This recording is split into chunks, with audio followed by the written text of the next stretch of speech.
Bom dia, tarde, noite ou madrugada, a hora que for para quem está assistindo no IGTV.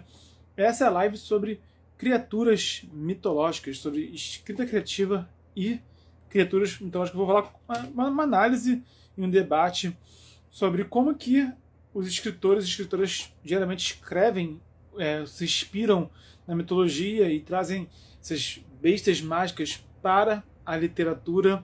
E também um pouquinho sobre a escrita criativa para quem também gosta de escrever fantasia, que é um perfil de um escritor de literatura fantástica, e o público com que eu mais dialogo é o público escritor que produz, né, a literatura de para-feitiçaria, de horror ou de sci-fi. Então, esse aqui vai ser um bate-papo bem interessante. Esse tema foi escolhido por votação aqui nos stories. Eu sempre faço assim, eu faço votação no mínimo uma vez por mês, às vezes de 15 em 15 dias. Então, sempre que você quiser dar a sua opinião, sempre que você quiser também participar, né, pra gente melhorar o conteúdo para você, deixar mais ao seu gosto, fica atento aqui às enquetes que eu faço, que realmente a ideia sempre é estar agregando. Tem uma... tá. Tava vendo aqui umas listas aqui na tela, tava tentando entender o que é aqui, é só a interface do Instagram mesmo. G.Salles1337 falou boa noite. Boa noite. Vou dar aqui acenar para quem puder. E vou começar a tagarelar, senhoras e senhores. Lembrando que quem tiver qualquer dúvida, questão, pergunta, quem quiser interagir, pode falar um bate-papo. Eu vou estar aqui tagarelando, mas vou estar também de olho aqui em vocês, tá? E sempre que brotar uma pergunta, eu vou responder. Eu vou dar mais atenção para quem fizer perguntas ligadas ao tema da live, tá bom? Mas também tendo também qualquer tipo de pergunta sobre qualquer assunto, sobre mercado editorial, sobre escrita, sobre leitura, sobre, sei lá, opiniões de filmes, né? Estão aqui realmente para dialogar com vocês. O Paulo SRJ falou boa noite. Boa noite, Paulo, tudo bom? Vou começar aqui o conteúdo. Bom dia, tarde, noite ou madrugada, a hora que for. Eu sou Stamato, autor da saga A Era do Abismo e anfitrião da iniciativa Mochileiros do Multiverso, que une e fortalece autores e autoras nacionais através de dicas de escrita criativa e mercado editorial. Isso aqui é a live e podcast sobre escrita criativa e criaturas mitológicas. Eu fiz uma votação essa semana aqui na rede social sobre o que o público, né, a audiência preferiria conversar sobre. As opções eram magos e magia ou criaturas mitológicas, e esse foi o tema escolhido por vocês. Então, quem quiser também interagir, participar, dar opinião, eu estou sempre ouvindo o feedback dos seguidores, dos inscritos, e estou sempre procurando fazer o melhor conteúdo de acordo com esse diálogo aqui. Então, se você está aqui me ouvindo e quiser também dar a sua opinião, a sua sugestão, o seu pitaco, fique à vontade para chamar em inbox, para deixar comentário, que a gente está aqui sempre mantendo... Isso aqui não é... Eu não quero fazer aqui um monólogo, eu quero fazer aqui um diálogo com vocês. A propósito, quem tiver perguntas, pode fazer à vontade perguntas que eu vou estar... Eu tenho aqui a minha cola, né, que eu sempre anoto aqui os tópicos que eu vou abordar, mas entre um tópico e outro, eu sempre paro para ler comentários e responder também perguntas. Então, querendo falar qualquer coisa, eu vou dar obviamente prioridade para o tema de hoje, mas querendo falar, eu estou aqui também atento. Então vamos aqui trocar essa figurinha, tá bom? Café com leitura, Ana deu aqui boa noite. Boa noite, e Ana, aqui novamente, parabéns pela sua premiação no prêmio Ecos da literatura. A Ana venceu a categoria em que ela participou como influenciadora, então muito merecido. O Café com Leitura é realmente um trabalho assim, espetacular, é realmente um perfil que divulga a literatura nacional como nenhum outro que eu conheço, sendo brutalmente honesto. Então a Ana ter vencido o prêmio Ecos foi merecido, e foi realmente... acho que foi o prêmio mais certo que eu vi, assim, literário, que eu vi sendo dado, sinceramente, nos últimos tempos, foi a Ana como influenciadora. Então, Ana, Café com Leitura, parabéns de novo pelo prêmio Echo, você merece, tá bom? Enfim, vou aqui agora começar a tagarelar. Primeiro passo para a gente entender como que escritores e escritoras usam criaturas mitológicas na ficção é justamente lembrar que uma coisa é mitologia, outra coisa é literatura. Eu vejo alguns escritores querendo ser um tanto ou puristas demais, ou também desapegados demais da mitologia. Eu acho que o ideal é a gente compreender. O primeiro passo é compreender as diferenças. Então, quando a gente fala em criaturas mitológicas num sentido de um registro cultural, histórico, folclórico, isso é uma pesquisa, isso é uma abordagem. Outra coisa é como esses seres são usados na ficção. Outra coisa é você ler o hipogrifo do Harry Potter, por exemplo. Você vê um ladrão de raios, também tem lá suas criaturas fantásticas, tá? Outra coisa é você ler um livro como Tormenta, que tem tipo um Minotauro também, por exemplo. Então, quando a gente fala de mitologia, a gente está falando da cultura de um povo, tá? Tá falando de folclore, tá falando, dependendo da época, né, das crenças de um certo povo. E tanto que, se a gente for pesquisar, muitos mitos têm divergências, sabe? Não existe um mito único. Por exemplo, a Medusa era uma criatura bela, sedutora, ou era uma criatura feia, horrenda. Isso varia de acordo com a fonte. Dentro do que eu pesquisei, a Medusa da mitologia grega era uma criatura horrenda. Era uma criatura que a descrição dela era tão feia, mas tão feia, mas tão feia, que quem olhava para ela virava pedra, tá? Mas houveram várias versões em que ela não era desse jeito. Por exemplo, também outra questão, né? Uma coisa que a gente não entende, muita coisa na mitologia vai se atualizando. Existe um deus, existiu um deus da morte grego chamado Orcus. Mas o deus da morte que a gente conhece grego é o Hades. Acontece que o Orcus foi uma entidade que foi cultuada na Grécia, mas aí quando formou-se a religião grega como a gente conhece, o Orcus parou de ser cultuado e quem cultuava o Orcus passou a cultuar Hades, ou então ele foi simplesmente esquecido ao longo do tempo, por exemplo. Então, como tudo na vida, isso tudo vai mudando, vai se atualizando, isso tudo é muito fluido. E fazer esse tipo de pesquisa mitológica é uma arte à parte, é uma ciência à parte, tá? E quando você pesquisa mitologia, você encontra coisas muito diferentes e é outra vibe, muito diferente do que você ler sobre criaturas fantásticas na literatura.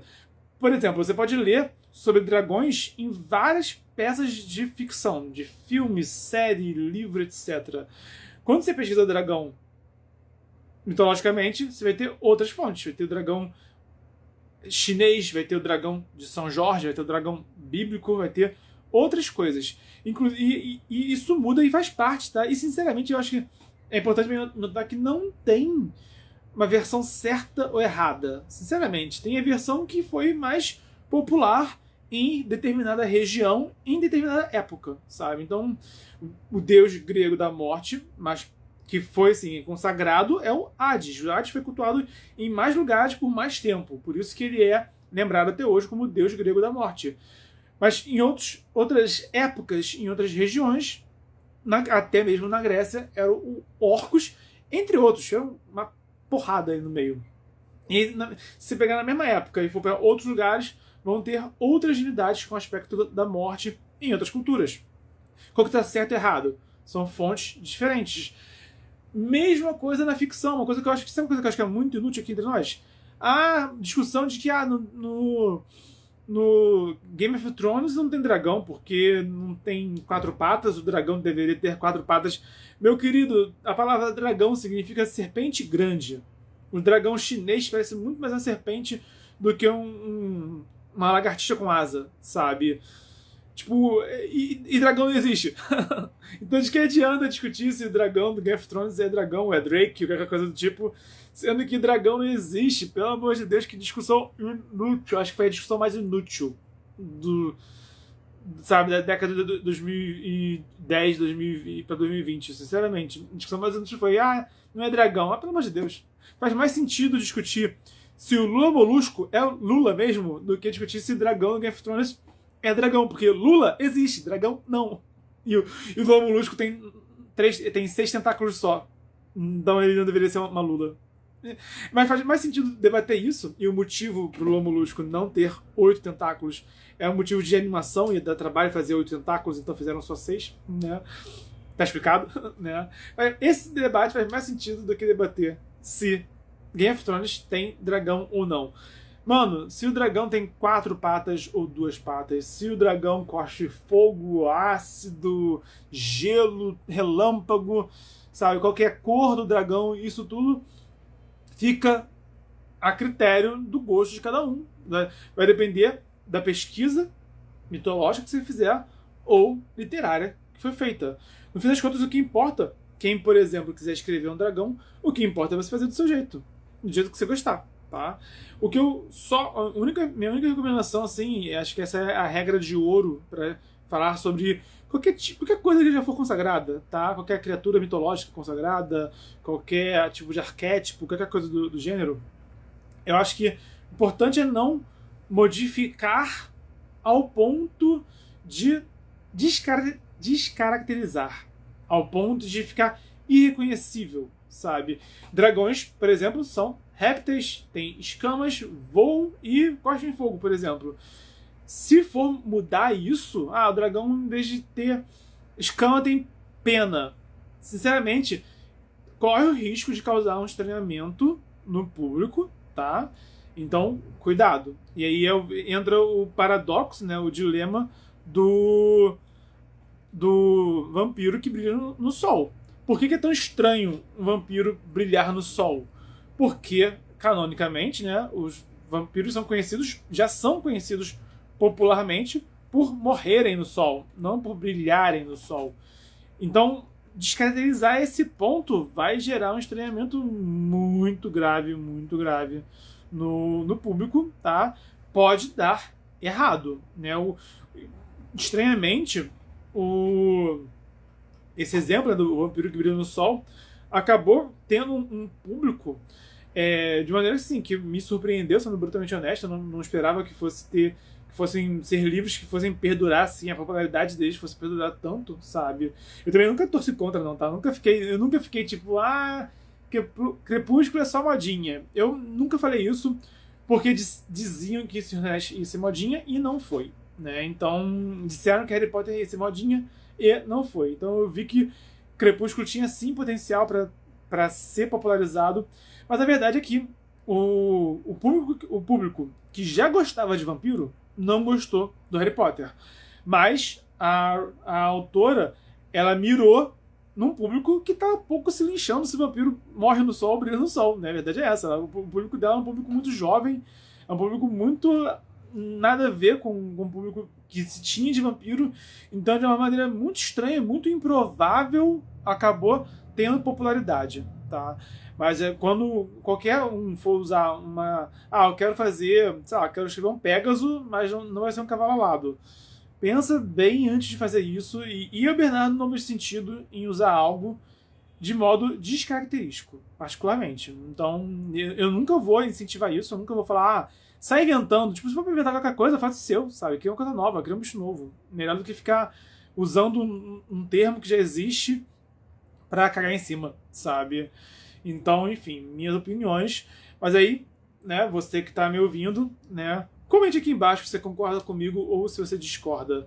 Quem estiver ouvindo, seja lá em qual plataforma você estiver vendo nesse momento, seu comentário. Você acha que quem escreve criaturas mitológicas deveria manter alguma conexão com o original ou pode criar freestyle e tá tudo certo? O que você acha? Eu, particularmente, meu gosto individual tá mais ligado a algo um pouquinho mais ligado ao clássico, tá? Acho bacana quando modifica algumas coisas, mas também não quando modifica demais. Mas eu, Bernardo, também gosto de outras abordagens mitológicas que também fugiram da fonte. Então também seria hipocrisia minha, assim, sendo assim, brutalmente honesto. Seria hipocrisia minha condenar o que eu não gosto, sendo que eu gosto de outras coisas que fizeram de outra forma a mesma coisa, sabe? Que também distorceram a material fonte, também, sabe? Destruíram, também fizeram um bagulho nada a ver com mito, e eu gostei.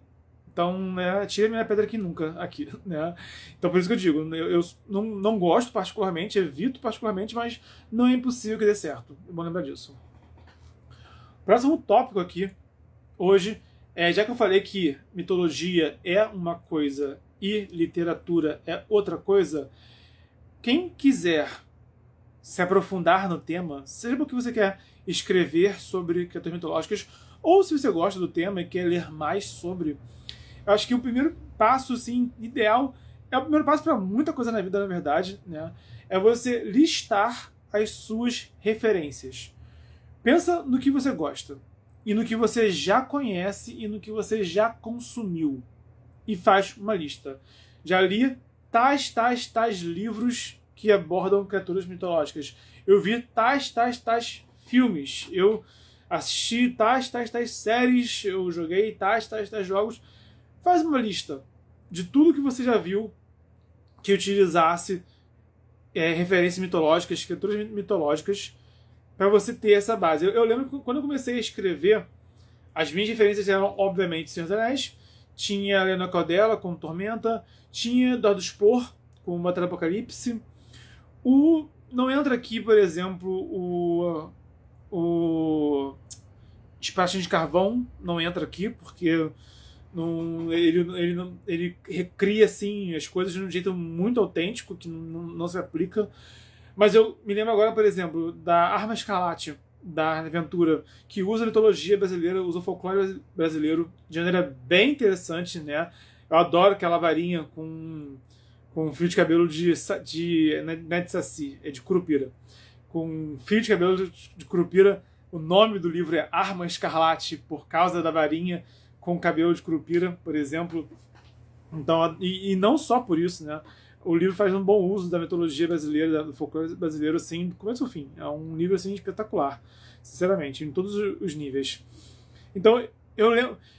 As minhas referências literárias eram essa. Eu tinha lido já, um dos livros que eu li, assim, adolescente, foi o Livro de Ouro da Mitologia, que, na verdade, é o livro de ouro da mitologia grega. Que fique claro, eu fui ler achando que ia encontrar várias mitologias diferentes, mas não, era só grega só. E tinha um pouquinho de nórdica no final.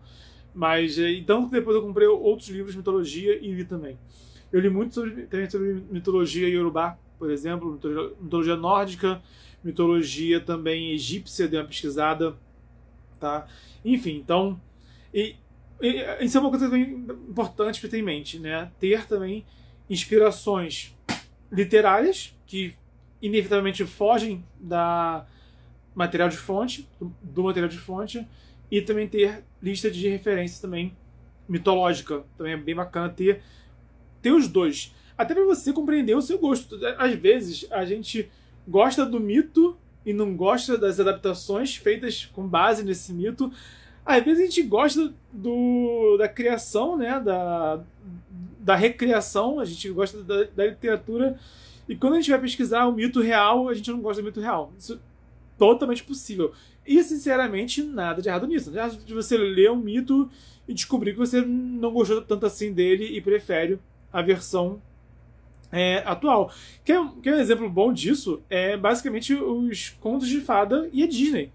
Muitos contos de fada a Disney fez de um jeito e você possivelmente vai estranhar muito se você ler os contos de fada originais, que muitos deles são bem trágicos, sabe? Os finais são cruéis.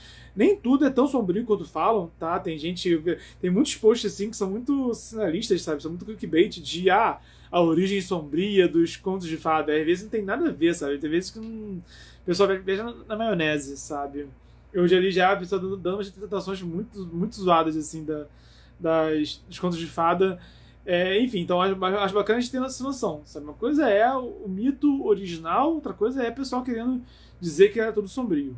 Mano, por favor, né? Alguns casos sim eram, sabe? Exemplo da Cinderela, né? Porque a Cinderela não é exatamente assim, não é bem parecido com o mito original, Só que o que é louco, né, o que assim é grotesco no final, é que as irmãs adotivas dela retalham os próprios pés pra tentar caber no sapatinho de cristal. Isso é bem gore, né? Isso é bem sanguinolento.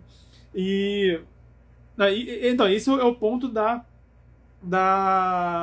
Cinderela. Mas eu tô confundindo, se não me falha a memória agora, se não me falha a memória, posso estar confundindo, mas tenho quase certeza, é o da Branca de Neve, que também é sinistro, que quando ela casa com o príncipe, ela bota a madrasta pra calçar uma sapatilha de chumbo em brasa e faz a mulher dançar. É a madrasta ou é a Rainha Má?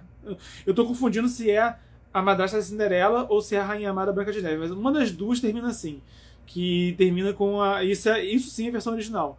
Termina com a vilã calçando uma sapatilha de chumbo em brasa e dançando até morrer, com os pés sendo queimados enquanto dança. E isso é muito heavy metal. Isso sim é muito sinistro.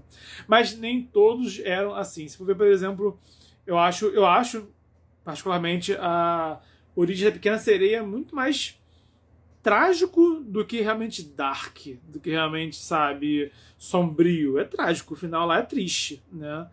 Mas não chega, não acho que a história como um todo não é assim tão sombria quanto as pessoas falam.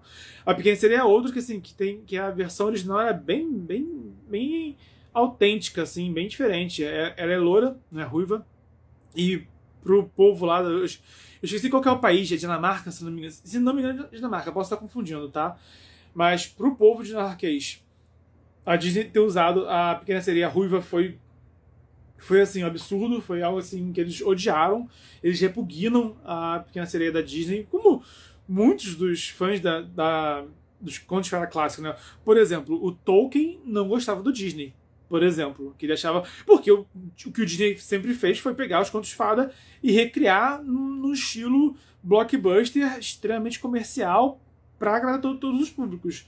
E o Tolkien é do gosto, né, da opinião mais clássica. Ele gostava dos mitos clássicos, dos contos de fadas clássicos. Ele não gosta, e ele era muito purista nesse ponto. Então o Tolkien tem cartas que ele fala que ele não gosta do trabalho do Disney. Enfim. Mas no caso da Pequena Sereia, o que mais me chama atenção, na verdade, é o fato de que a Pequena Sereia, ela no conto original ninguém tinha nome. Não era Tritão, era só Rei. Não era Ariel, era só Pequena Sereia.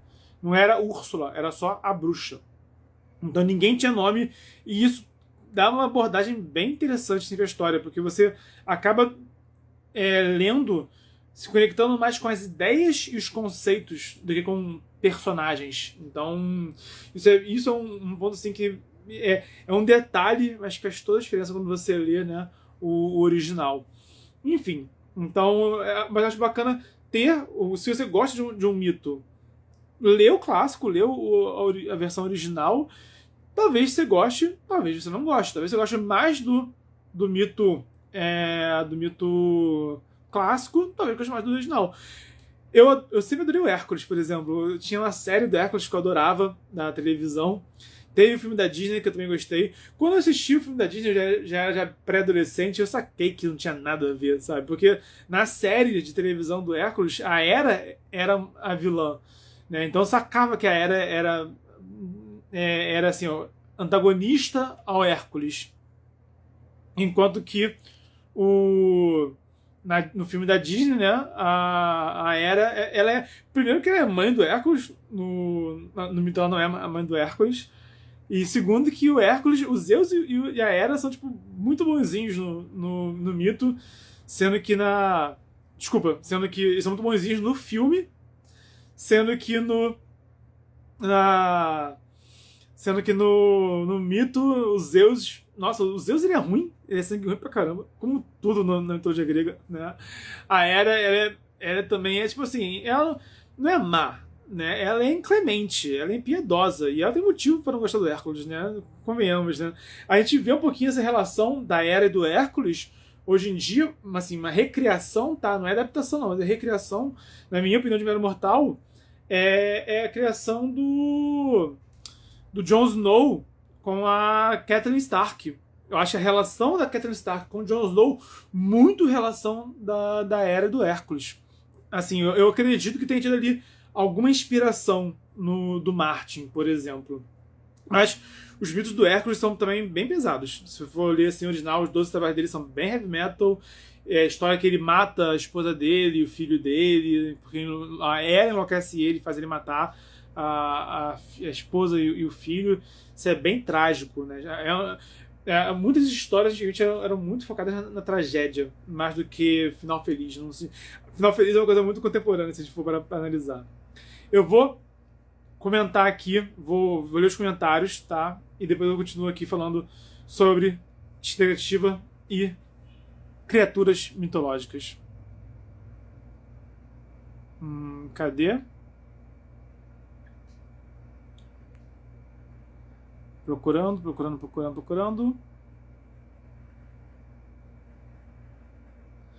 Café com Leitura falou, uau! Eu não sei porque você falou isso, mas fico lisonjeado. Rotina e Direito falou aqui. Muito interessante. Fico honrado. Cadê? Eu vi que tem uma pergunta aqui da Rotina e Direito aqui embaixo. Procurando. HB Matheus Oficial. Confesso que não consegui assistir o da Disney. A Disney é muito boa no que ela faz. Eu gosto da maioria dos filmes da Disney, particularmente. A Pequena Sereia eu vi quando era garoto, nunca me interessei muito, nunca sabe, apelou, nunca foi assim, pra mim nunca foi apelativo, particularmente. Alguns tipo Bambi, Pequena Sereia, nunca foram muito a minha praia, particularmente. Sobre a Disney, eu fui muito, pra mim, Disney surgiu na minha vida com Aladdin e Rei Leão, são os primeiros, assim, que eu lembro que eu assisti, que eu me lembro, eu assisti primeiro esses, e depois eu reassisti em VHS, né? Os mais antigos, tipo a Bela Adormecida. Gosto muito da Bela Adormecida, é um dos meus favoritos de tudo, assim, de contos de fada e de filme da Disney também.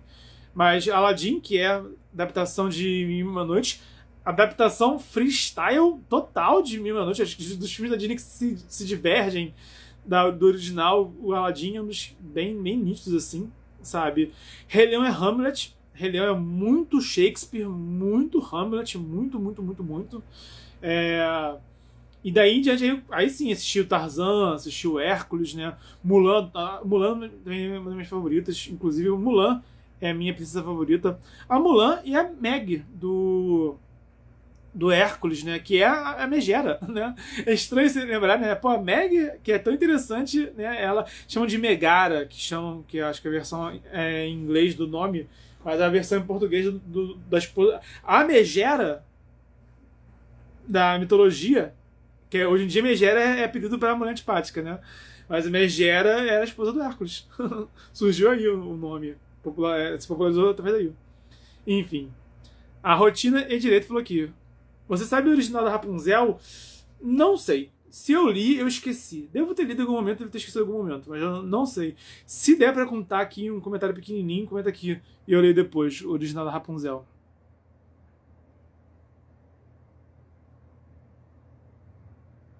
Olhando aqui. Café com Leitura. Tem um livro chamado A Psicanálise dos Contos de Fada, do Bruno Bettenhelm. Ainda não li, mas comprei, porque eu queria que seja interessante. Muito elogiado. Eu também não conheço esse. Eu já ouvi falar desse livro, nunca li. Eu tenho muitas reticências. Como eu falei, é muito perigoso a gente trazer uma análise contemporânea a um mito que a gente nem sabe se a gente está lendo a versão original, tá? E é muito diferente analisar o que um conto, um mito, um conto de fada simboliza hoje em dia do que falar do que ele simbolizava na época que ele foi popularizado. Tá? Muito diferente, muito diferente. Eu tava pesquisando sobre vampiros tem pouco tempo e, cara, assim, o medo de vampiros, né, nunca existiu, tá? Algum tipo de medo generalizado de vampiros. Existiu focos de histeria coletiva, há registros de pessoas de lugares com medo de vampiro, mas eram coisas assim muito pequenas, tá? E eu achei bem interessante assim ver como é que era, como que as pessoas interpretavam os vampiros nos tempos antigos, né? Lá na Idade Média, principalmente. O vampiro é um mito do vampiro, tá? É um mito que não é um mito milenar, é um mito secular. Foi Europa, Europa medieval assim que surgiu o mito, tá? Então, dos mitos que a gente tem, não é da mitologia clássica, os vampiros. Mas as pessoas tinham medo real de vampiros, tinha essa crença real. Eu lembro que eu vi um post num blog muito bom, que é Mundo Gump, Gump de Forrest Gump, tá? Mundo Gump, do Philip King. Ele é excelente, é um cara excelente. Ele fez um kit de caçadores de vampiros. E ele vende, né? É tudo fake, obviamente, tá? Não tem nada... Tipo, tem a pistola, mas que ele monta, tá? Ele monta a pistola e ela não funciona, obviamente, né? Mas é muito bonito como ele faz. E aí ele conta, né? Como é que foi a pesquisa pra ele fazer esse kit de caçadores de vampiro. E... na pesquisa dele, ele teve a conclusão: esse kit nunca existiu historicamente. Tá? Existe essa lenda urbana de um kit para caçar vampiro, mas historicamente não existia assim, algo assim consagrado, sabe? É uma maletinha do Van Helsing para caçar vampiros. Isso não existia. No século XIX e XX, depois da literatura vampiresca já está consagrada, é que começaram a catalogar os itens que são fortes contra vampiro, e aí depois surgiu essa imagética, né, de kit caçador de vampiro. Então, hoje em dia faz sentido existir essa ideia, mas ela não está ligada à origem da coisa. Bacana. Eu gosto particularmente de ver a evolução histórica cultural dos mitos, e esse livro aí, Psicanálise dos Contos de Fada, a minha preocupação é essa. O livro esclarece que está fazendo uma psicanálise contemporânea, ou ele tenta interpretar da maneira antiga, do ponto de vista antigo. Eu li uma vez um comentário assim, surreal, tá? Tipo, alucinou forte, tá? Dizendo que o simbolismo era da Chapéu Vermelho do Lobo Mau estava ligado à agressão sexual. E, gente, qualquer debate sobre violência sexual é muito contemporâneo, mas muito mesmo. Hoje em dia, nós temos que é importante termos consciência, é importante debatermos esse assunto, é importante combatermos esse crime hediondo da melhor forma que a gente puder, logicamente, tá? Mas isso é um assunto que não era falado até muito pouco tempo atrás, muito pouco tempo atrás, e que ainda é um tabu grande hoje em dia. Antigamente só não se falava nesse assunto. Então, assim, é alucinação forte querer achar que o mito da Chapeuzinho do Lobo Mau tenha originalmente essa imagética. Faz sentido associar essa ideia hoje, mas é uma interpretação pós-moderna da coisa. Então vamos diferenciar aqui o que é a ideia original, o que é a interpretação contemporânea. Isso acho que é fundamental a gente ter em mente, tá bom? A Café com Leitura falou aqui: o UAU foi pelas histórias que eu não conhecia, algumas versões originais. Hoje em dia é difícil a gente fazer esse tipo de pesquisa. Eu prefiro pesquisar através dos historiadores, tá? Porque se for só artigos de internet, o pessoal pega a versão que está mais legal, que está mais bacana e bota de descrição original, o que não é verdade. Então esse tipo de trabalho que hoje em dia eu acho que pede que seja feito por profissionais que tenham realmente, que estejam interessados não só num clickbait, tá? Não só num like na rede social, mas estejam interessados realmente em compreender o passado, em registrar o passado também. Eu vou ler aqui mais um tópico, depois eu volto para os comentários, tá bom?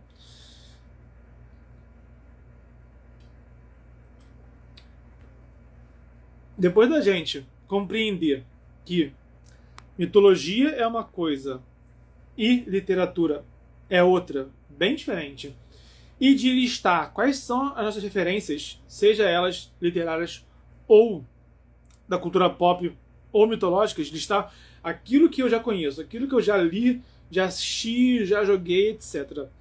Acho que é muito bacana a gente pesquisar, como eu falei, a própria mitologia. Tem vários livros, se você botar em qualquer site de venda de livro, botar mitologia, você vai encontrar vários livros muito bons de tudo. Mitologia celta, nórdica, grega, japonesa, chinesa, hindu, yorubá, tem vários e vários e vários e vários. Eu peço aqui, de novo, um lembrete e um cuidado. A gente às vezes vê, tipo, coletâneas de contos.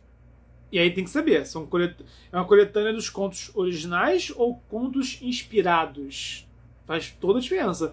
Eu li uma coletânea de contos que eu li muito bom, que trabalha muito assim, com cultura e folclore, foi o Medieval, da editora Draco, organizada pela Ana Lúcia Merege. Foi perceptível que cada um dos autores fez uma pesquisa muito irada e trouxe, né, uma abordagem do folclore medieval. Alguns usaram como referência Portugal, teve gente que usou China, teve gente que usou Japão também, e todos eles tinham ali um diálogo bem interessante com os mitos. Ainda assim eram recriações, tá? Mas eram bem inspirados. Eu já li, por outro lado, um livro que eu achei bem ruim, que era Asgardias, Contos dos Nove Reinos, Crônicas dos Nove Reinos, algo do tipo que era o nome da coletânea de contos. E, mano, era muito freestyle, sabe? Os caras metiam um vampiro no meio, metiam história contemporânea, tinha um conto que no final os vikings iam parar no tempo de hoje contemporâneo, sabe? Era um bagulho nada a ver. E aí era assim de cada um dos autores contando uma história que achava legal. E eu achei fraco. Se fosse bom, pelo menos, se fosse freestyle, mas fosse bom, tudo bem. Mas os contos eram bem fracos, né? Então eu não curti tanto esse livro. E eu vejo, às vezes, com essas pessoas, as pessoas se frustram. Porque, poxa, pensei que fosse ler uma coisa focada na origem, na história, e li um bagulho nada a ver, tipo, que muda a origem. Antes de comprar um livro, confere. Esse livro aqui, ele tá tratando de mitologia ou de literatura. São leituras diferentes. E aí, cabe a você decidir o que você quer. Se o que você quer é conhecer mais de criaturas fantásticas, criaturas mitológicas, quiçá quiser escrever sobre, eu recomendo fortemente que leia os mitos. Fortemente. E você pode pesquisar tipo, na Wikipédia, pode fazer isso, dependendo. Eu acho que a Wikipédia, na minha opinião de maneira mortal, a Wikipédia é um excelente primeiro passo. É um bom começo. Na Wikipédia você consegue ter uma noção bem geral, às vezes errada, porque as pessoas mudam lá e botam o que quiserem lá, lembre-se disso.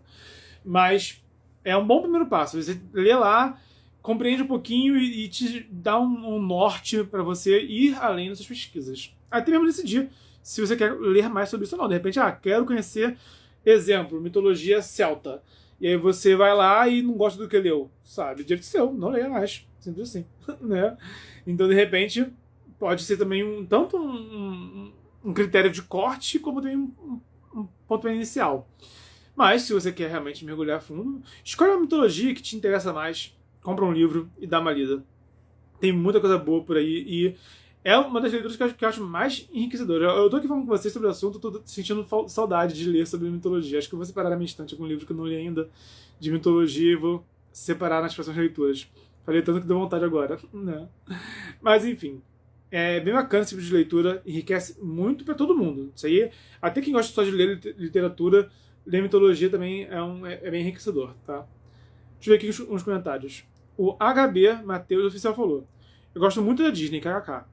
Mas o filme Hércules me incomoda, é muito fora dos mitos. Na real, tudo da Disney é fora do mito, fora do conto de fada. Tudo, é muito fora mesmo. Então isso aí vai realmente do gosto de cada um. Eu, Bernardo, particularmente, eu gosto do filme do Hércules da Disney porque foi parte da minha infância, sabe? Então, o Bernardo, de menos de 10 anos de idade, adorou o filme, ficou louco, pediu bonequinho pros pais, sabe? Eu fiquei realmente assim, muito empolgado, fiquei muito o termo de hoje em dia é na hype, né? Como eu fico hoje em dia como adulto com tipo, o filme da Marvel, como eu ficava naquela época com o filme do Hércules da Disney. Adorei muito.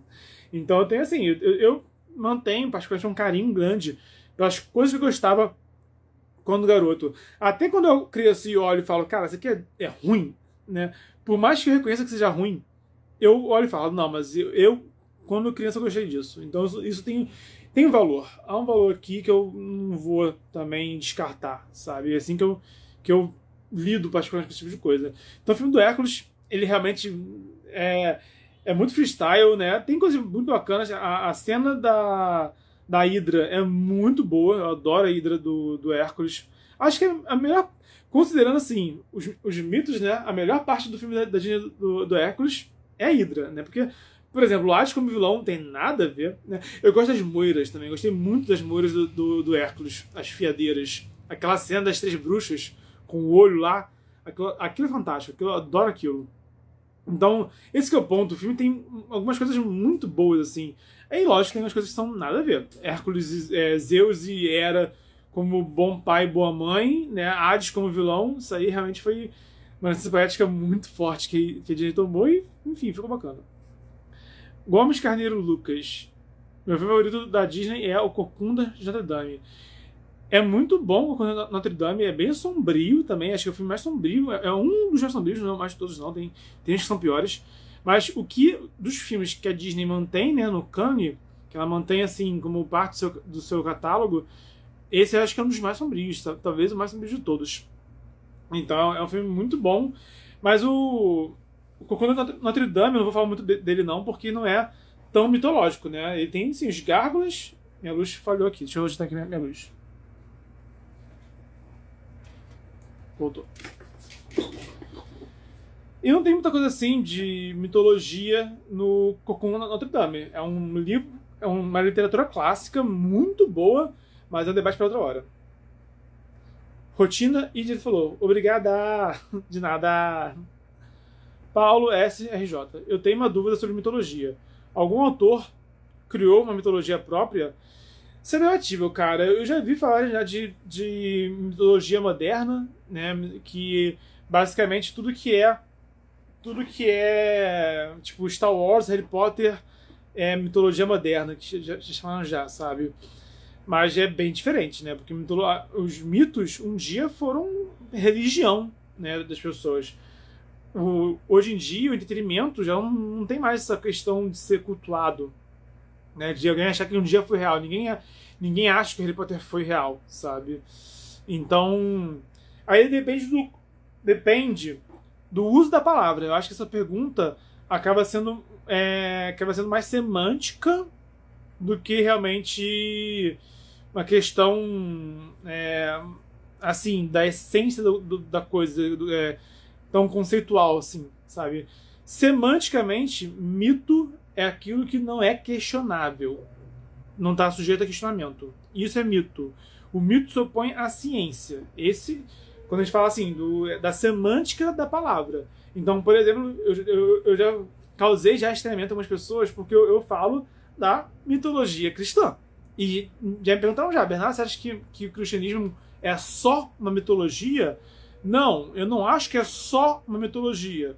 Mas o fato de que a Bíblia é um livro que não abre espaço para questionamento, isso semanticamente caracteriza um mito, tá? Uma mitologia, por exemplo. Então, isso é mitologia. É aquilo que não está sujeito a debate, a questionamento. Em essência é isso. Eu uso o termo mitologia na escrita criativa, né? Quando você escreve fantasia, você está criando uma mitologia para o seu mundo. Você está criando uma cosmologia ao redor você está criando lendas do passado. Né? Se for ver, por exemplo, O Senhor dos Anéis, falam muito das lendas do passado, da origem do mundo. Isso é uma mitologia. Então, aí, qual é o uso semântico que a gente está usando? Essa que é a questão. Se for mitologia no sentido de uma história de criacionismo fictício, uma história de entidades poderosas, uma história de um mundo milenar, se for nesse sentido, sim. O Tolkien criou uma mitologia muito rica. Martin criou também outra mitologia. E assim foi, né? Nesse sentido, sim. Agora, a mitologia no sentido clássico da palavra, aí não. Realmente aí é outra parada. O que eu tô falando aqui é essa diferença entre mitologia clássica e literatura, tá? Os autores que criaram sua própria mitologia, eu considero algo literário. Poderíamos até usar aqui os termos, né? Mitologia literária, né? E mitologia clássica. Poderia termos esse termo. Não improvisei agora esse termo. Talvez faça sentido, talvez não faça. Talvez algum outro autor já tenha falado sobre isso antes. Enfim, mas hoje, nessa live, enquanto eu falo de mitologia, eu vou estar falando, né, da mitologia clássica, das religiões antigas, das fés antigas, dos povos, né, milenares, né, de coisas de milhares de anos atrás, tá? Disso que eu estou falando hoje. Em contraste com a literatura contemporânea. Ok? Só para esclarecer.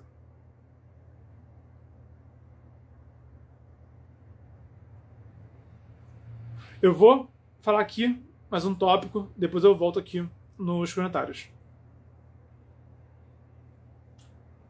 Eu tô com a garganta quente, que eu gravei 6 vídeos hoje, foram tipo umas 2 horas. Já foram 2 horas falando pra vídeo hoje. Agora tô aqui com vocês para finalizar o dia. Minha garganta tá cansada já. Vamos lá. Além de pesquisar a mitologia, a fonte da coisa, né, material fonte que inspirou os autores, também acho muito válido você pesquisar a literatura, que vai te agradar. Eu, particularmente, adoro fantasia medieval, sabe? Adoro o mundo de fantasia medieval. O Tolkien é o exemplo mais clássico, né, que a gente tem nos dias de hoje, de autor consagrado do assunto. E ele usa elfos, anões, trolls, né, que são criaturas mitológicas, tá? Anão, elfo, troll, antes de serem povos fantásticos, eram seres mitológicos que o Tolkien se apropriou e recriou do jeito dele, tá? E aí, de novo, se for ver o elfo tolkieniano e o elfo mitológico, são criaturas bem diferentes. O elfo mitológico é um elfo mais próximo de uma fada, de um duende até, sabe? Tanto que em inglês eles falam dos elfos de Papai Noel, né? A gente chama de duende, né? Mas eles chamam de elf, né? Então, e é só elf mesmo. Então, eles mantêm, assim, o termo, né? Elfo, eles mantêm usando pra muita coisa. Em português, aqui no Brasil, particularmente, a gente usa mais elfo quando fala de nerdice, né? Menos de mitologia. Mas é um bom exemplo. E na verdade, os elfos e os anões, eles são o mesmo povo, só que oposto, tá? Na mitologia. Tem os elfos de luz e elfos de sombras, que seriam equivalentes ali aos elfos tolkienianos e aos anões tolkienianos. Eles estão aí facetas da mesma moeda na mitologia. Enquanto Tolkien considerou eles povos separados. E, posteriormente, surgiu também os elfos negros, né, na cultura pop, os Drows do D&D, do RPG de mesa, que é também uma inspiração na mitologia desses elfos sombrios, sabe? Mas, percebe? A mesma criatura inspirou de um lado os anões do Tolkien, outro lado os Drows de Forgotten Realms, os Trolls Ferunianos, sabe? Então, bacana a gente ver isso, como um mito pode gerar ideias diferentes, ainda assim, ideias bem próximas umas das outras. Então, para mim, né, hoje em dia, as minhas referências literárias, já falei alguns já. Eu adiciono hoje em dia Karen Soarelli, adiciono hoje em dia Ana Lúcia Meredi, adiciono o Salatório de Forgotten Realms também. Eu li bastante coisa de lá pra cá, tem mais coisa para ler ainda de fantasia medieval, de literatura fantástica. E eu me amarro em ver como que esses autores, cada um deles, pegou, né, por exemplo, eu tava falando com a Karen Soarelli, né, sobre quando ela escreveu A Joia da Alma. E eu perguntei como é que foi a escrita do livro. E ela falou, a primeira coisa que eu queria botar no livro era um grifo. Que ela sempre quis um RPG com grifo e nunca pôde ter, né? E aí no livro falou, não, no meu livro vai ter um grifo e esse grifo vai ser bacana na história, né? E é muito irado, é Ferrugem o nome do grifo dela. É um elemento bem interessante e eu lamentavelmente, eu sou uma das pessoas que que eu evito esse tipo de coisa em RPG de mesa e adorei na literatura. Foi bacana ter esse papo com ela. Mas ela pegou, né, o grifo que ela pegou, que ela criou, é interessante, né, que o grifo, você vê ele chocando, e você vê ele bebezinho, e ele vai crescendo, vai ficando grande demais, né, vai até despertando, assim, alguns instintos dele, mas ele é muito dócil, tem uma relação ali muito ligada ao humano que criou ele, sabe, e ele é muito bonzinho. O grifo mitológico é um monstro pra ter medo, tá? Grifos comem cavalos. Tipo, os caras tinham medo de estar andando a cavalo, vir um grifo e ele vai embora seu cavalo pra jantar ele. E os cavalos eram caros. Então, pô, é sinistro, sabe? Você Eu acho, até suponho, tá? É uma teoria que louca agora, tá? Pós-moderna. Eu acho que algum cara foi andar com um cavalo na montanha e por burrice do cara o cavalo despencou e morreu. E aí ele chegou em casa, tipo, cadê o cavalo? Aí ele, porra, não vou contar que eu fui burro e deixei o cavalo morrer. Sabia? Surgiu um monstro muito louco voando e levou o cavalo embora. Como que era esse monstro? Tinha. Aí inventou o grifo. Tinha rosto de águia, e asa, e corpo de leão, e ele era muito grande e ele jantou no cavalo. Eu aposto que foi assim que surgiu o mito do grifo. Teorias, interpretações pós-modernas sobre a mitologia clássica, né? Mas, né, eu, Bernardo, usaria o grifo dessa maneira um pouquinho mais purista, como eu gosto.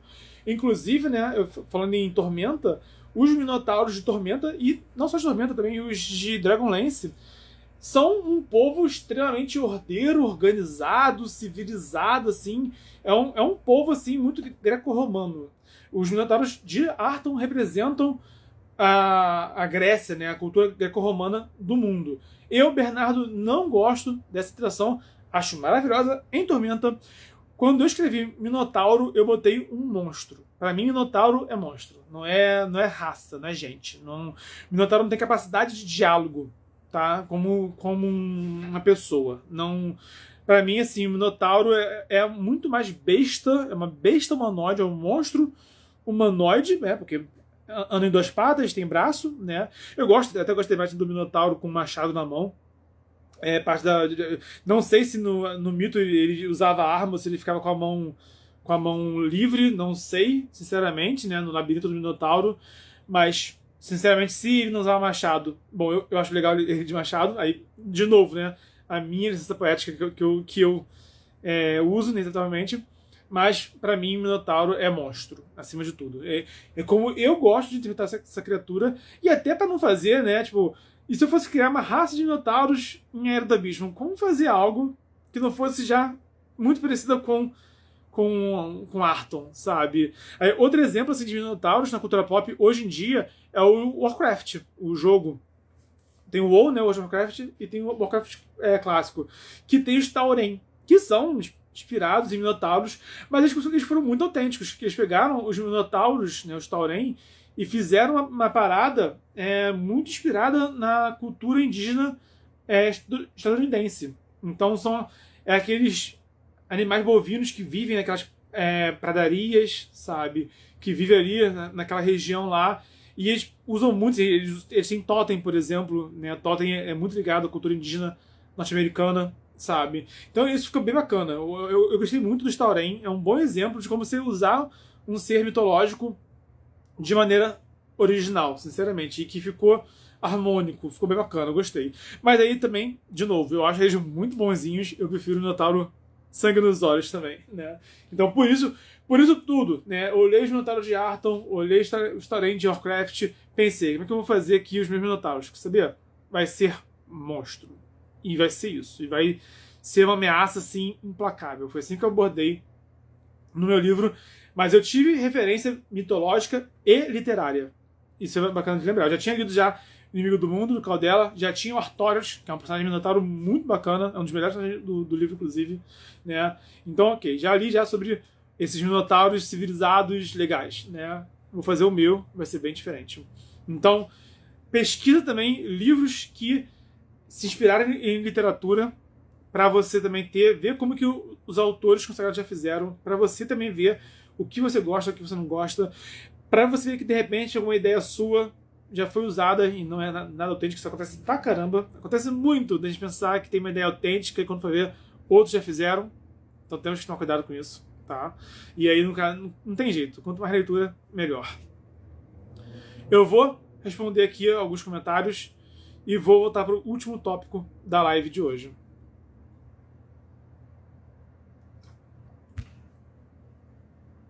Café com leitura. Muito, muito boas considerações sobre os mitos e as ideias de hoje e de ontem, Bernardo. Fico honrado de coração. A Gabriela Teus, oficial. Gosto muito das mitologias, fantasia e contos de fada. No meu universo de livros existem muitas dessas mitologias de contos, como se todas existissem de fato no passado, misturando com histórias. Irado, essa é uma abordagem muito boa. É mais ou menos o que o Spohr fez no Filhos do Éden, e também o que o Dracon fez no Dragões de Éter, né? São dois autores que mandaram muito bem nessas inspirações mitológicas e também nos contos de fada, e que criaram, né, uma mitologia em que esses mitos do passado meio que existem e se relacionam. São ótimas duas referências, então essa sua ideia tem potencial.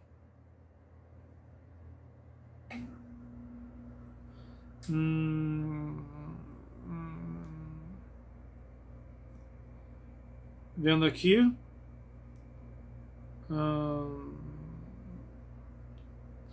O Paulo SRJ está aqui perguntando sobre Lovecraft.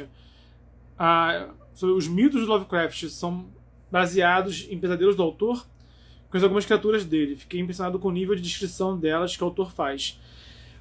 O Lovecraft, ele criou uma mitologia própria, tá? Os mitos de Cthulhu, como a gente conhece hoje em dia. Ele se inspirava muito em pesadelos. Ele, na real, a princípio, ele era muito abstrato. Se for ver os primeiros contos dele, ele não descrevia muita coisa, era só um horror indizível.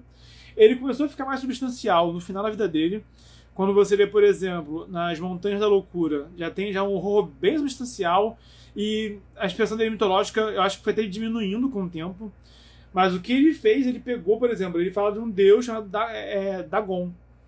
Dagon é um dos horrores cósmicos Lovecraftianos, mas na mitologia clássica, Dagon é um deus marítimo, é um deus peixe também, tá? Então, isso na verdade é um tipo de abordagem que eu particularmente não gosto, porque ele está basicamente demonizando um deus pagão. E o Lovecraft, ele era racista, ele era antissemita pra caramba, muito mesmo. Isso era normal pro tempo. Não, o Lovecraft, ele era racista no nível além do tempo dele, tá? Até pro tempo dele, ele era mais racista do que as pessoas já eram comumente naquela época, tá? É importante deixar isso bem claro. Então, eu não gosto desse desse lado antissemita do Lovecraft, eu não gosto. Ele faz isso de usar nomes mitológicos para botar em monstros, mas é muito mais demonizando a fé dos outros do que realmente usando como inspiração, tá? Ele não se baseava tanto assim, não. O que ele fez também... Aí, uma coisa que ele fez, que aí eu gosto, antissemita, eu gosto. Um dos horrores cósmicos do Lovecraft é o Nyarlathotep, é difícil falar isso. É o caos rastejante. Mas o Nyarlathotep, ele também é o faraó negro. Então ele é uma figura muito ativa, muito presente nos mitos de Cthulhu, tá? E tá ligado à religião egípcia, né? A mitologia egípcia. Então esse totep no final é proposital para soar algo egípcio. Então tem várias imagens desse monstro sinistro, é um dos meus favoritos do Lovecraft, andando entre pirâmides do Egito, sabe? Porque ele foi muito ativo no Egito Antigo. Então o Lovecraft, ele usa mitologia dessa forma, tá? Mas ele também, sinceramente, não é em relação a recriar mitologia, a se inspirar em mitologia. Lovecraft, de longe, não é uma referência nesse tipo de abordagem que eu tô falando aqui nesse vídeo, nessa live, nesse podcast, tá bom? Ele mais, tipo assim, desconstruiu mitos do que realmente se inspirou neles. É outra abordagem. Tirando o fato dele ser racista e antissemita, tirando esse fato, tem coisas bacanas que ele fez ali no meio, coisas criativas que dá para aproveitar. Eu tenho dificuldade de separar, tá, o autor da obra, mas é isso eu e o Bernardo falando. Cada um de vocês que está vindo aí decidir se quer ler, quer compreender ou não. Mas, de todos os autores, quem quer ler Lovecraft, recomendo, assim, só curiosidade, lê também a biografia dele, lê também as cartas que ele trocava, lê também o que ele declarava em carta, lê os relatos da ex-esposa dele também, lê as opiniões de quem conviveu com ele para ver a peça que ele era. Ele era um pobre diabo atormentado, em resumo. O Lovecraft foi um ser, assim, realmente trágico. É um bom exemplo de não seja essa pessoa, né?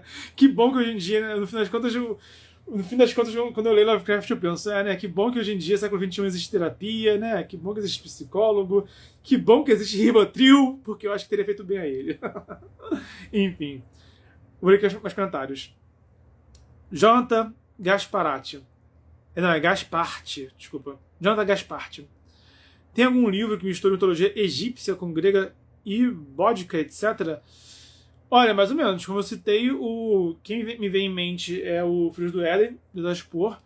Ele bota lá a mitologia grega, nórdica junto, bota um deus grego, bota um anjo católico, bota uma entidade nórdica no meio, bota também criaturas também do folclore tupi-guarani também, né? Ele é o primeiro que me vem em mente, sinceramente.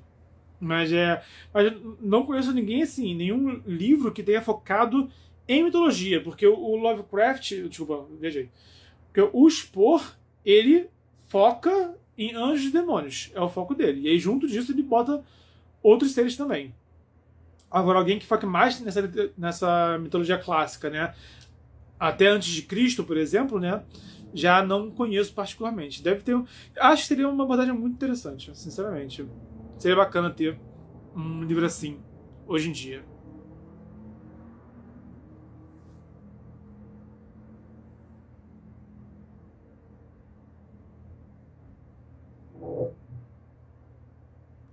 Olhando aqui.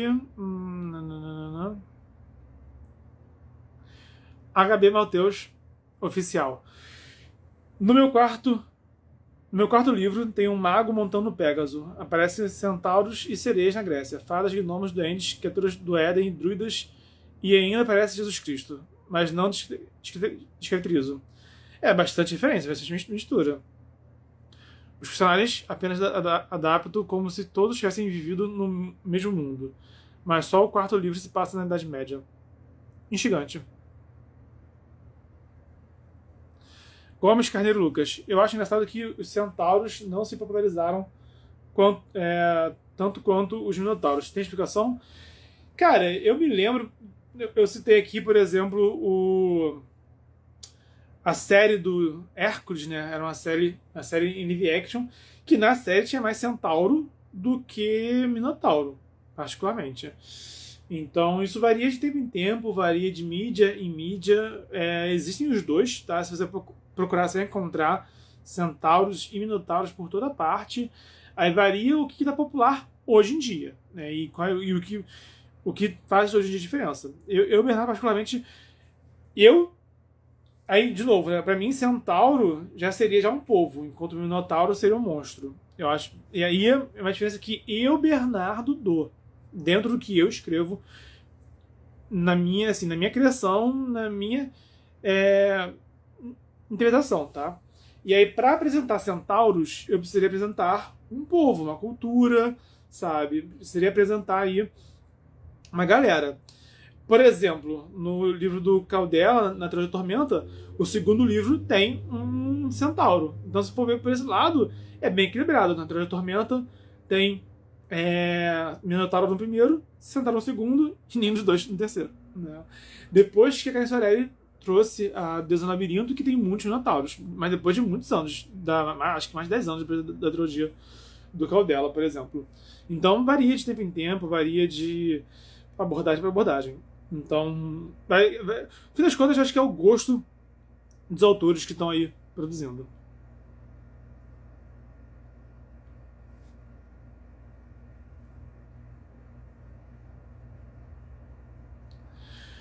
Vou agora falar o último tópico, tá? Do que eu vou ter aqui na minha cola de hoje. Vou responder comentários e perguntas e vou encerrar a live. Quem quiser fazer perguntas, comentários, sugestões, críticas, agora é a hora. Vamos lá, recapitulando aqui. É importante a gente ter em mente o que é mitologia e o que é literatura. É importante a gente listar aquilo que a gente já conhece e as fontes que nós já conhecemos, compreender que são fontes e que vai ter diferença entre outras fontes também, tá? Pesquisar mitologia, de um lado, pesquisar literatura do outro, e sempre ver o que a gente gosta e o que a gente não gosta, e tá tudo bem gostar de um, não gostar do outro, ou gostar de ambos, ou não gostar de nenhum, né? Tá tudo bem, gosto é igual bunda, cada um tem a sua. E depois disso tudo, acho muito importante ter consciência que nós estamos o tempo todo criando a nossa própria abordagem. Crie o seu. Siga o seu coração, siga o que tiver na sua mente, o que você achar mais interessante. Ah, eu quero um Minotauro como um monstrão, quero um Minotauro como um ser inteligente e sociável. Faz, só faz, segue o teu, tá? Eu quero, tipo, os gigantes nórdicos eram seres meio divinos, por exemplo, sabe? Eles eram, tipo, os titãs da mitologia grega. Ah, eu quero gigante como uma pessoa muito grande, eu quero gigante como um ser de outra dimensão semi-divino. Como você quiser, tá? Ah, eu quero a Fênix, por exemplo. A Fênix é um deus? Existe uma criatura, né? De repente a Fênix é uma deusa e o que existe no mundo são fênix, são filhotes dessa Fênix, né? Desse ser ancestral. Mano, é contigo. Faz como você preferir. E, mano, pesquisa tudo. Pesquisa mitologia maia, asteca, inca, mitologia indígena estadunidense, sabe? Mano, o céu é o limite. Eu acho bacana pesquisar o máximo possível. Tem muita coisa muito interessante que a gente não conhece ainda, sabe? Que a gente não tem, assim, popularizado pela Disney, né? Muitas vezes, né? O livro Mil e Uma Noites é um bom exemplo, porque, na verdade, o que a gente conhece, assim, mais popularmente, é uma tradução do francês do Mil e Uma Noites que mudou muito do mito original. Então existe a versão que se popularizou no Ocidente em contraste com a versão original, com uma tradução mais fidedigna. Também tem, mas é outra leitura que eu recomendo muito, Mil e Uma Noites, por exemplo, também é muito irada. Enfim, e compreenda, você não vai estar sendo 100% você consegue até fazer algo nada a ver. Um vampiro que brilha no sol. Você consegue fazer um bagulho que não tem nada a ver com o original. Agora, eu acho que é impossível criar algo 100% fiel ao clássico. É muito difícil. E, sinceramente, não tem nem sentido você também ter essa exigência. Então, eu quero usar uma hidra, quero usar uma quimera, sabe? Tipo, quimera é um exemplo, né? Porque quimera é aquele monstro com cabeça de várias outras criaturas. Mas, de novo, a quimera mitológica era uma criatura, a quimera que se popularizou no século XXI, outra. E eu gosto da ideia da quimera ser simplesmente um monstro com 3 cabeças. E cabeças de qualquer coisa que for. Não precisa ser o leão, leão, bode. Se não me engano, o clássico, se não me engano, é a cabeça de leão e de bode e a cauda da serpente. Acho que é isso, se não me engano. É assim que são as 3 cabeças da quimera, se não me engano, no mito original. Mas eu achei bacana ter uma quimera com cabeças de bichos diferentes. Tá? Uma quimera com cabeça de, sei lá, de lobo, de crocodilo e de babuíno. Eu acho que ficaria irado. Então, é como eu usaria uma quimera assim. Eu iria me desapegar tanto do clássico quanto do popular, do pop, do consagrado hoje em dia. Eu faria simplesmente essa coisa, né? Quimera é um monstro que tem cabeça de vários monstros. É isso, sabe? Falando agora, me lembrei das quimeras do anime Fullmetal Alchemist, que também são muito diferentes das quimeras mitológicas, mas são também muito iradas e faz muito sentido elas terem esse nome também no anime. Acho que é uma ótima referência, por exemplo. Enfim, então, e você vai estar criando o seu, tá? Crie do jeito que você achar melhor, do jeito que você quiser, tá? Eu contraindico algo que demonize a fé dos outros. Ah, vou botar aqui um demônio chamado tal coisa, chamado, sei lá, pensando aqui, tipo Shiva, né? Shiva vai ser um demônio.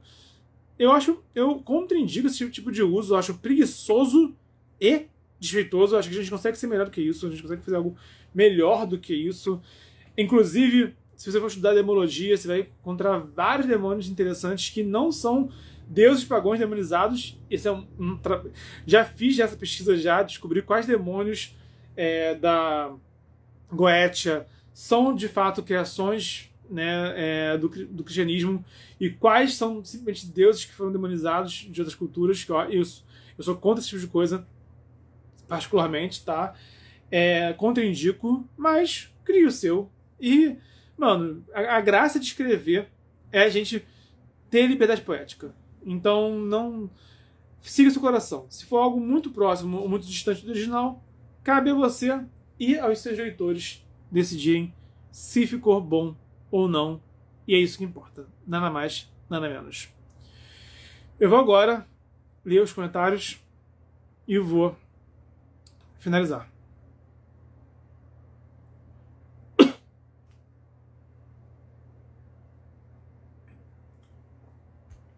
Daniel Vidal da Nerd. Você gosta ou já viu no mercado os livros medievais que são abordados como se fosse um jogo, ganhando itens quando mata monstros? RPG? Se foi isso, sim. Que eu tenho são de RPG. Sim. Acho bacana, me amarro. Thiago K. Cabral. Centauro igual raça, Minotauro igual criatura. Essa foi a abordagem que eu dei em A Era do Abismo. Quem quiser dar uma abordagem diferente, fique à vontade. Segue seu coração. Tiago de Paula Aguiar. As quimeras antigas que se conhece são etruscas. Exatamente como você descreveu. Eu não lembrava que eram etruscas. Obrigado pela informação. E eu lembro que quando eu soube, né, da descrição da quimera com 2 cabeças de cada serpente, eu fiquei um pouquinho tipo, poxa, mas cadê a terceira cabeça, né? Um outro bicho que eu usei também diferente num conto foi mantícora, porque a mantícora, pelo que eu pesquisei, tinha rosto de gente. Eu não gostei da ideia da mantícora com rosto de gente. Eu botei só um monstro, né? Botei um monstro meio leonino, né? Com juba, com presas, né? Aí botei a cauda de escorpião, mas eu nem falei cauda de escorpião, falei com a cauda com um ferrão venenoso. E asa. Se não me engano, a mantícora não tem asa também. Acho que eu me lembre, posso estar enganado. Mantícora é o corpo de um leão, rosto de gente e cauda de escorpião. Que eu lembre é isso, posso estar enganado. Eu não gosto, no geral não gosto de bicho com cara de gente. Acho feio, não sei, né? A naga, às vezes dessa forma, a serpente com cara de gente.